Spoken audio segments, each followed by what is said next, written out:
Are there more components to the cultural mandate in addition to work? Voddie, you pretty well established that the cultural mandate is still in effect. Are there more components to that cultural mandate? Yeah, so remember, I talked about pursuing truth, beauty, and goodness.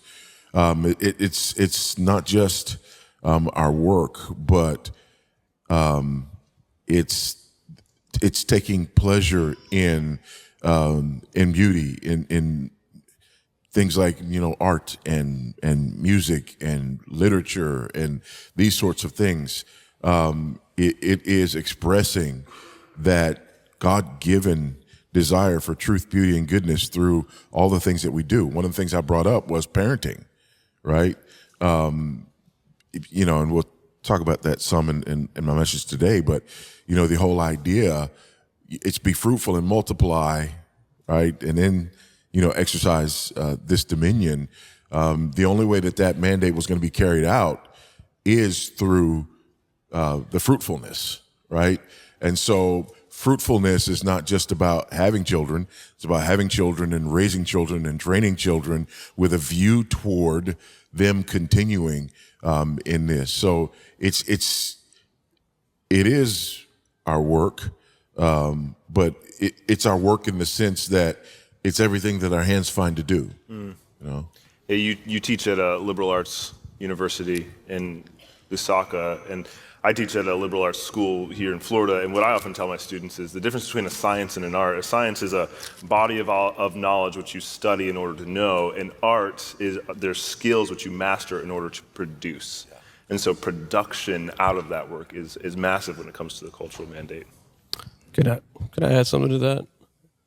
As someone who has 10 children, I'm a big believer in be fruitful and multiply. And I think that is part of the cultural mandate. That God says, be fruitful. It's interesting that's really after he created man and woman, that's the first thing he says to them. And it's interesting, he says, and God blessed them, and God told them, be fruitful and multiply. In our culture today, do we consider children a blessing? And then it wasn't just then Noah, they come off the ark, the first thing God says, it says, and God blessed him and said, be fruitful and multiply. And then God calls Jacob, and it says, and God blessed him and said, be fruitful and multiply. This is something that, again, at the creation of the world, to Noah, at the creation of the nation of Israel, all of these points, at the beginning of each of these points, God blesses, and the very first blessing he gives is be fruitful and multiply. Well, Bradley and Voddie, we just published a book called Sweeter by the Dozen. You would both enjoy that book a lot. So keep going, brother. And I would also say that when you look at the church, that it's the same thing. He blesses us and he calls us to be fruitful and multiply. That's right.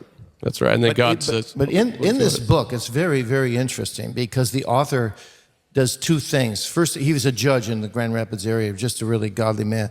But he first gives the story of all 13 of his children.